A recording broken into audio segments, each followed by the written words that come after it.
অহাকালি যি উপনিৰ্বাচন 5 ৰাজ্যত উপনিৰ্বাচন অনুষ্ঠিত হ'ব আৰু ইয়াৰ কাৰণে প্ৰস্তুতি পূৰ্ণগতিত চলিছে আৰু যিহেতু বঙাইগাঁৱত অনুষ্ঠিত হ'ব গতিকে বঙাইগাঁৱত আজি বঙাইগাঁও মহাবিদ্যালয়ৰ পৰা পলিং প্ৰিজাইডিং বিষয়াসকলে সা সামগ্ৰী লৈ ইতিমধ্যে ৰাওনা হৈছে।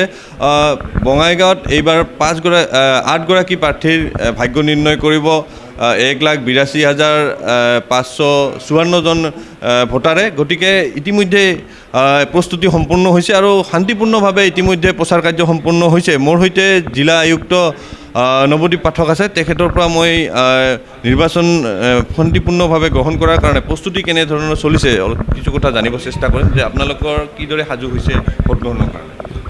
আমাৰ বঙাইগাঁও সমষ্টিটোত 246টা পলিং ষ্টেচন আছে আৰু সেই 246টা পলিং ষ্টেচনৰ সকলো পলিং পাৰ্চনেলে আজি বঙাইগাঁও কলেজত আহি উপস্থিত হৈছেহি আৰু তেওঁলোকে সেই সামগ্ৰীসহ আজি প্ৰত্যেকটো পলিং ষ্টেচনত ৰাওনা হৈ অহাকালি তেওঁলোকৰ সেই ভোটগ্ৰহণ ব্যৱস্থাটো ল'ব। আমাৰ যিখিনি ইলেকশ্যন কমিশ্যন অফ ইণ্ডিয়াৰ যিখিনি ডাইৰেকশ্যন মতে যি প্ৰস্তুতি কৰিব লাগে সেই গোটেই প্ৰস্তুতি আমাৰ পৰ্ব সম্পূৰ্ণ হৈছে আৰু অহাকালিৰ দিনটোত ভালদৰে যাতে গোটেই ইলেকশ্যন প্ৰক্ৰিয়াটো সম্পূৰ্ণ হয় তাৰ বাবে আমাৰ চকু আমি সেই লক্ষ্য ৰাখিছোঁ। নিৰ্বাচন আচৰণবিধি ভংগ বা তেনেধৰণৰ ৰাজনৈতিক কিবা অভিযোগ ইতিমধ্যে প্ৰচাৰ কাৰ্যৰ ভিতৰত আছিল নেকি? তেনেকুৱা ধৰণৰ কোনো হেৰি নাছিলে। এটা কমপ্লেইন আছিলে, সেই কমপ্লেইনটো আমি চোৱাৰ পিছত সেইটোও ডিছপ'জ হৈছে আৰু আমাৰ ইয়াতে 3গৰাকী পৰ্যবেক্ষক আছিলে ইলেকশ্যন কমিশ্যন অফ ইণ্ডিয়া, তেওঁলোকে সেই গোটেইখিনি বস্তু চাইছিলে। এয়া আছিল জিলা আয়ুক্ত আৰু তেখেতে কৈছে অতি শান্তিপূৰ্ণভাৱে বঙাইগাঁৱত প্ৰচাৰ কাৰ্য সম্পন্ন হৈছে আৰু এইবাৰ মই জিলা আৰক্ষী অধীক্ষক তেখেতৰ পৰা কি ধৰণে নিৰাপত্তা ব্যৱস্থা গ্ৰহণ কৰা হৈছে সমগ্ৰ জিলাখনত সেই সম্পৰ্কে জানিব চেষ্টা কৰিম। মোৰ সৈতে আছে জিলা আৰক্ষী অধীক্ষক মোহনলাল মীনা।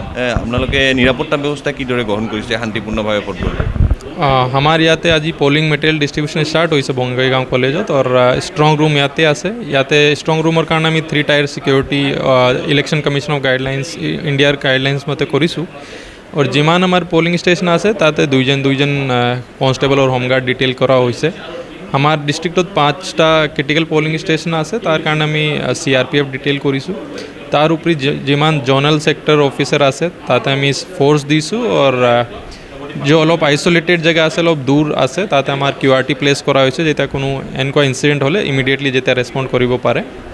ডিস্ট্ৰিক্টৰ যিমান গেজেটেড অফিচাৰ্স আছে এডিশনাল SP লৈ প্লাই DSP লকে সব নিজৰ এৰিয়া ভাগ কৰা হৈছে যেতিয়া ভালদৰে পেট্ৰোলিং আৰু ৰেসপন্স টাইম তো আমাৰ ভাল থাকে। অতিৰিক্ত নিৰাপত্তা ৰক্ষী বা মোতায়েন কৰা হৈছে নেকি? আমাৰ ইয়াতে 3টা কোম্পানী আমাক ইলেকশ্যনৰ কাৰণে ইয়াৰমাৰ্ক কৰিছে। 2টা কোম্পানী CRPF অলৰেডি ডিষ্ট্ৰিক্টতে আছিলে, এটা কোম্পানী বাহিৰৰ পৰা আহিছে। নিৰ্বাচন জনিত কিবা হিংসা বা তেনেধৰণৰ গোচৰ ৰুজু আছে নেকি এই প্ৰচাৰ কাৰ্যত? ইয়াৰ কাৰণে আমাক বঙাইগাঁও ৰাইজক ধন্যবাদ জনাব লাগিব। এনেকুৱা এটা ইনসিডেন্ট হোৱা নাই, ইয়াতে কোনো মাইনৰ ইনসিডেন্ট भी হোৱা নাই। পুৰা পিসফুলি আমাৰ ইয়াতে কেম্পেইন কনক্লুড হৈছে আৰু মই ভাবোঁ কি ইলেকশ্যন भी পিসফুলি কনক্লুড হ'ব। এয়া আছিল জিলা আৰক্ষী অধীক্ষক মোহনলাল মীনা আৰু তেখেতে এটা কথা কৈছে যে যিহেতু বঙাইগাঁৱত শান্তিপূৰ্ণভাৱে নিৰ্বাচনৰ যে প্ৰচাৰ কাৰ্য শান্তিপূৰ্ণভাৱে সম্পন্ন হ'ল আৰু এয়া ৰাজ্যৰ অন্য ঠাইত কিন্তু উপনিৰ্বাচনত হিংসাত্মক ঘটনা হ'লেও কিন্তু বঙাইগাঁও এক শান্তিপূৰ্ণভাৱে সেই নিৰ্বাচনী প্ৰচাৰ কাৰ্য সম্পন্ন হ'ল আৰু আশা কৰিছে যে বঙাইগাঁৱত শান্তিপূৰ্ণভাৱে ভোট গ্ৰহণ হ'ব আৰু ফলাফল ঘোষণা হ'ব। এই মুহূৰ্তত বঙাইগাঁৱত এটাও গোচৰ ৰুজু হোৱা নাই নিৰ্বাচনী হিংসাক লৈ। গতিকে বঙাইগাঁওবাসী আশা কৰিছে যে অতি শান্তিপূৰ্ণভাৱে এই নিৰ্বাচনী ভোট গ্ৰহণ সম্পন্ন হ'ব আৰু ফলাফলো অতি শান্তিপূৰ্ণভাৱে ফলাফল ঘোষণা হ'ব। আপুনি বিচৰা বাতৰি পাব কেৱল নিউজ 18 এপত। নিউজ 18 এপ ডাউনলোড কৰিবলৈ স্ক্যান কৰক এই QR কোড। গুগল প্লে ষ্টৰতো পাব এই নিউজ 18 এপ।